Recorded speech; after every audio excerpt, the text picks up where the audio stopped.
ఈ ప్రాంతం అభివృద్ధి చెందడానికి పీజేఆర్ గారు కారణం. ఈ ప్రాంతంలో లక్షలాది మంది ఇతర ప్రాంతాల నుంచి వచ్చిన వాళ్ళకు ఒక నమ్మకం కలిగించింది పీజేఆర్. అందుకే వారి పేరు పెట్టడం సముచితం అని చెప్పి ఒక గొప్ప నాయకుడిని స్ఫూర్తిగా తీసుకొని ఇవాళ ఈ మన ఫ్లైఓవర్కి పేరు పెట్టుకున్నాం. రేపు పొద్దుగాల షేర్లింగంపల్లిలో జరిగే అభివృద్ధి రాష్ట్రానికి ఆదర్శంగా ఉండాలి. వేదిక మీద ఉన్న మా చాలా మంది నాయకులు ఉన్నారు, యువమిత్రులు ఉన్నారు, ఎమ్మెల్యేలు అవుదామని వాళ్ళందరూ ఆలోచన చేస్తున్నారు.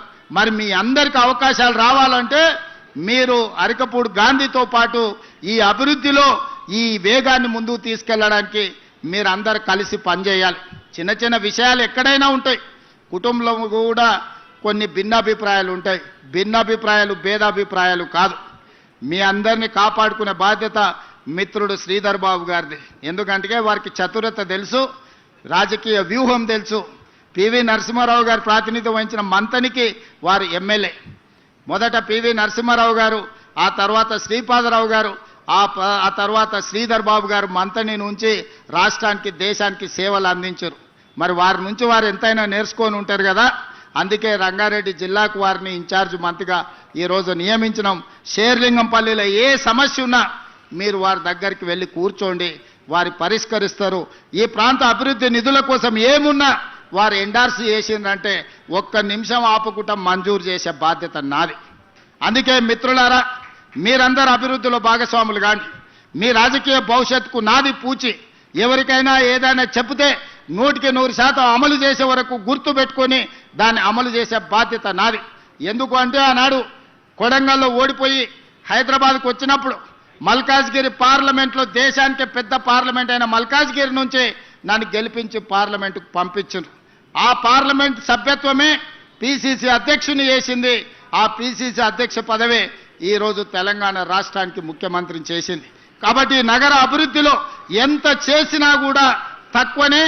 ఈ నగర అభివృద్ధి కోసం సంపూర్ణంగా సహకరించి, నగర అభివృద్ధి మీద నాకు సంపూర్ణమైన అవగాహన ఉంది.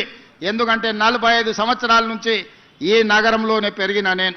చాలామంది అనుకుంటున్నారు గ్రామీణ ప్రాంతం నుంచి వచ్చాను. గ్రామీణ ప్రాంతం నుంచే వచ్చినా కానీ నేను కూడా మీలాక నగరానికి వచ్చిన.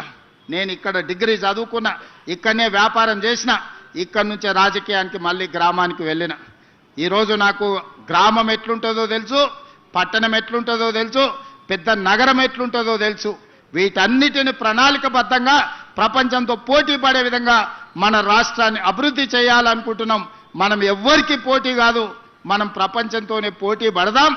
ఆనాడు జైపాల్ రెడ్డి గారు మెట్రో ఇచ్చిండ్రు మనకు. ఈరోజు నగరంలో ఉన్న మెట్రో ఆనాడు జైపాల్ రెడ్డి గారు మనకిచ్చింది, మన్మోహన్ సింగ్ గారు ఉన్నప్పుడు ఇచ్చింది. మరి పివి నరసింహారావు గారు ఉన్నప్పుడు హైటెక్ సిటీ వచ్చింది, మన్మోహన్ సింగ్ గారు ఉన్నప్పుడు మెట్రో వచ్చింది, ఇందిరాగాంధీ గారు ఉన్నప్పుడు బిహెచ్ఎల్ వచ్చింది, మిదాని వచ్చింది, బీడీఎల్ వచ్చింది, ఐడిఎల్ వచ్చింది, ఇట్లా ఈసీఐఎల్ వచ్చింది.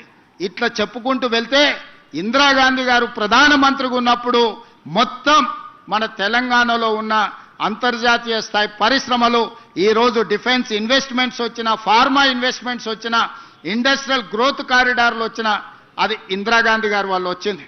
ఈరోజు ఐటీ కంపెనీలు వచ్చినాయంటే పివి నరసింహారావు గారి వల్ల వచ్చింది.